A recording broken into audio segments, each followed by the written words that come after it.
Hello, I'm Caroline Hayes, Electronic Specifier, and I'm here with Scott Miller, who is the Director of Product Management at Cinch Connectivity Solutions. Hello, Scott. Nice Good to see afternoon. you. It's great to be here. Thanks for having me. Oh, it's an absolute pleasure. So, we're at Electronica, and you're concentrating on the MD801 series of connectors? Yes. Can you tell us what makes these the configurable micro-miniature connectors? What makes them ideal for harsh environments? Well, first of all, they're aluminum connectors with specific platings that are more accepting in the harsh environment. So better conductivity, better corrosion resistance. So it truly is a harsh environment interconnect from a material side of things, but also the way the product is assembled, manufactured, designed. It's all there to be sealed to at least an IP67 rating, which we would call very water resistant sealing. And we have temperature capabilities with the different materials that we do use in the product family, so it allows us to be at negative 65 degrees Celsius up to as much as 200 degrees Celsius positive on the positive side. So really, screams harsh environment, and so offers a very nice interconnect, input-output connector, micro size, so the weight of the product is smaller and more density, and so a very nice product that we've been partnering with Digi-Key for a little while now to put out to the market, and we've had some success, and we continue to see success. Okay, great. So what about the performance of the current rating, the voltage, insulation? What have you been able to achieve with those? Well, I think, just as with a lot of what we would consider core input-output circular interconnects for the harsh environment, and if I may take a step aside here and just say that when you see an aircraft, when you see a vehicle in the military being made or in use, you see a radar system, those type of things, obviously there's a lot of wire and cable, and at the end of each one of those wire and cables has to be some sort of interconnect product, a connector, and this is really where that product is meant to be. And even with these micro sizes, you'll see the soldiers wearing their vests connected with a ton of electronics, with their GPS systems, their cell phones, their communication devices, other things that they have, their laptops and things like that. And a lot of connections are happening there, and these micro connectors, micro circular connectors are used there as well. So let me just say that. But from a performance standpoint, it's your traditional, depending on the size of the connector, the density of the connector, you can certainly get a great amount of current rating, but it's usually more light power, signal type interconnects. Right. These aren't really high voltage connectors. Or high ampacity or high current rating connectors, but they do have nice levels. But it's meant to send signal as you're communicating within a system, within a vehicle, or even on the soldier itself to be able to do that. And again, that's kind of the performance side, voltage and current rating, modest, but really it's designed to be in the more lower levels of those characteristics and performance characteristics. But all mission critical applications, extremely really. Important, really, yeah. I mean, when you think about there's the soldier wear, obviously there's something to that. We need to protect our soldiers. That's our number one objective out in the field. And but also we need to keep our systems moving. So whether it's a vehicle, ground vehicle, and the communication that happens with inside that ground vehicle, where it's in an aircraft, those communications, not just between the pilot and the ground, but also the pilot to the other systems in the, they're driving this thing or flying this, aircraft, and they need to be able to communicate with their, with the wing flaps, with the munitions, to all sorts of other things that they need to do, their landing gear and all that. So it's really important to make sure those interconnects are going to survive in those environments and are going to be very reliable and last a long time. So, focusing on this particular launch, the MD801, what is it? What are the features that you've put in, maybe in the construction or the pin types, that make them so good for these really quite demanding, harsh environments? I think some of the things that we've talked about a little bit, but we're using the really tried and true material to design and manufacture this product. So we know in the world of aerospace and defense for harsh environment and other harsh environment applications, not just aerospace and defense, but heavy industrial markets and things like in the rail mass transit market and those type of things. There's a lot of harsh environments out there, and so I'm not speaking just to aerospace and defense, but we're achieving aerospace and defense level performance with the product. And so what's tried and true is you have your aluminum shell, very robust, very good machining capabilities to get tight tolerances for the features. The platings that I mentioned earlier in terms of the corrosion resistance and the conductivity of the plating is very important. And inside those connectors are where really everything happens, or inside those housings is really where everything happens, which is where the electrical currents and signals are being passed. And that's happening with gold-plated contacts made of a copper-based material, brass, C97, and beryllium copper, very high-grade coppers that we're using to transfer those signals. So those are being terminated to the wires that, the wire and the cable that's running everything between, and those connectors are being connected up. And then we have inside there, we have tried and true materials like the fluorosilicone rubbers, the certain types of epoxies that we use for the plastic insulation materials, which are high-grade, high-performing plastics, so that we make sure that we don't have any sort of leakage of signal inside the connector. And equally as important, don't have any water ingress either, so you have a good seal in there, not just from the plastic, but the rubber elastomers as well. And so all those things kind of bring forth a true, tried and true. And these type of materials and practices and designs of things, they have evolved over the last 75 years.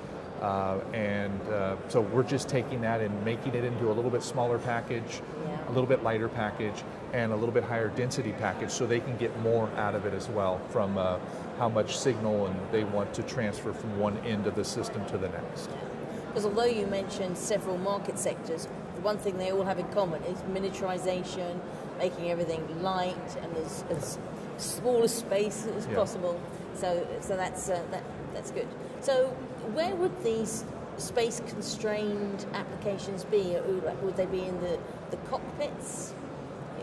And some of the rail systems, they're having to be squeezed in all sorts of places now, aren't they? Yeah, and I think one of the things that you see a lot of in industry in general is if you can make something smaller and lighter, that's usually less costly because there's less material. That's one thing. But it also allows them to optimize the areas where space is the premium, right? And so like if I'm a rail mass transit manufacturer of cars, of rail mass transit cars, I want to be able to fit more people on my trains, right? I want to be able to carry more heavy weight. So if I can downsize the size of the electronics, the better.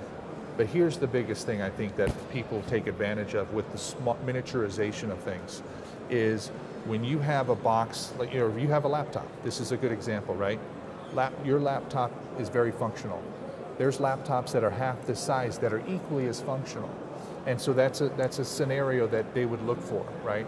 But I think one of the things too is that if you wanted to take your laptop and you wanted to improve it so that you have the capability to run 3D CAD models and do Pro E and AutoCAD engineering, you need a lot of capability. So your motherboard in your laptop needs to get bigger. So if you want to keep this the same size without making a laptop this big, you need everything else to shrink down for you, and so that comes with the interconnects as well. So you can either shrink down your package or keep your package the same but make it perform better. Yeah.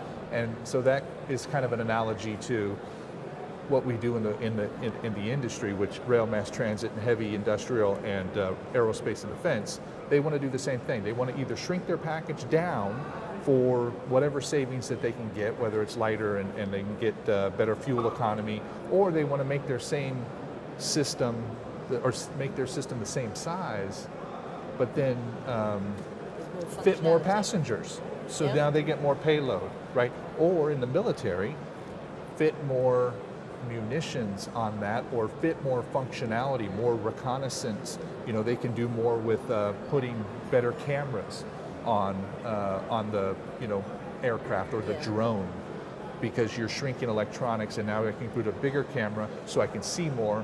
I can get more reconnaissance out there as well, more surveillance. Yeah, I mean the drone is a perfect example. It's got to be lightweight. Yeah. It's got to be agile, but it's got to be reliable, sending pictures back.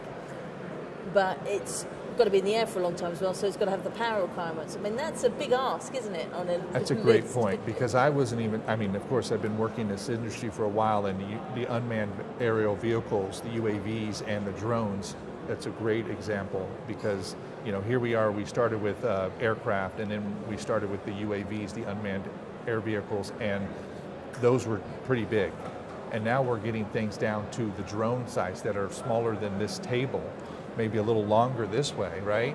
But these things are going up to 50,000 feet in the air and flying for hours, and they need to function, you know? And so another reason to take connectors that used to be this big and everything else involved, and now they're, you know, 1/3 the size of that. And so very important. Good point. Yes. It's great for design possibilities, I think. Absolutely. So we've talked about rail, we've talked about mil-aero, telecoms. Where else is there the need for this miniaturization? Well, I mean, it's everywhere, right? Yeah. But where we play, where our focus is on the input-output, is still back on the harsh environment. So again, you got your rail mass transit, you got your aerospace and defense, you got your commercial avionics, you have your space applications, which are part of aerospace, I get it. But with the evolution of space, you know, now we're sending all these satellites up to give Wi-Fi to the world. Now we're thinking about putting people up there and making trips and doing those type of things to other planets, but also into the space, just to have a ride in space, right?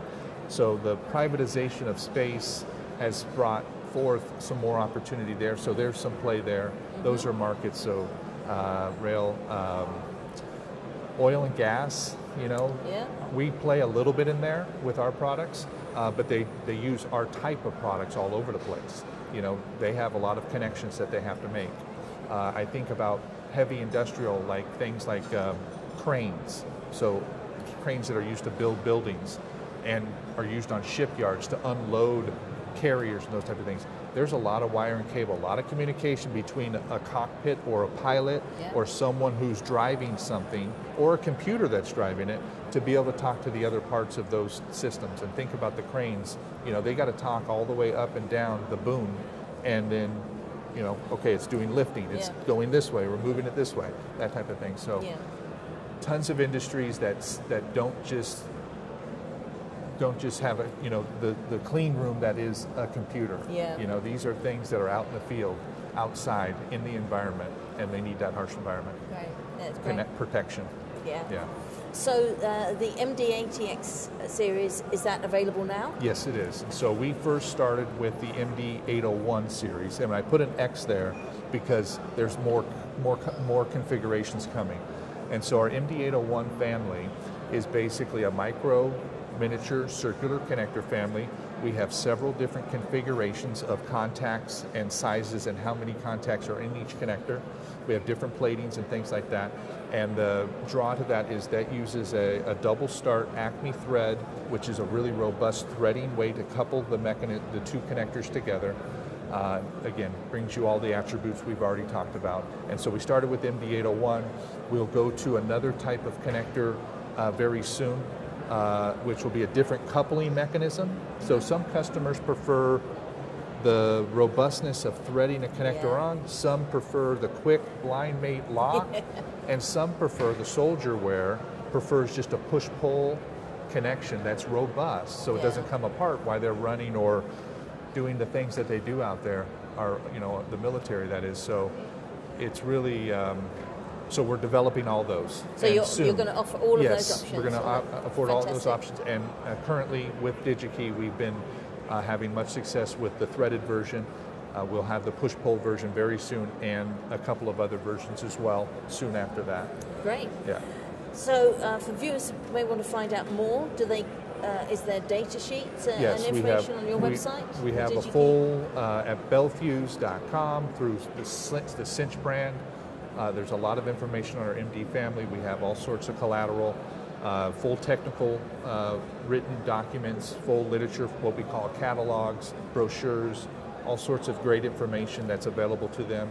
And we also have that connected to the Digi-Key website. So if you're on the Digi-Key website and you find the MD801 family of products by Cinch, you will then be able to see the data sheets that are available there as well. Fantastic. It talks about performance, it talks about some applications information, it talks about the technical capabilities of the products, all the configurations that are available, and really where we've seen success with the product being used in the field, such as a lot of the things that we've just talked about. Oh, that's great. Okay. Yep. I think that's everything. Thank you very much for your time. It's been really interesting talking to you. Great. Thank you very much. Thanks for having me. Pleasure. A lot of fun. Thank you, Scott.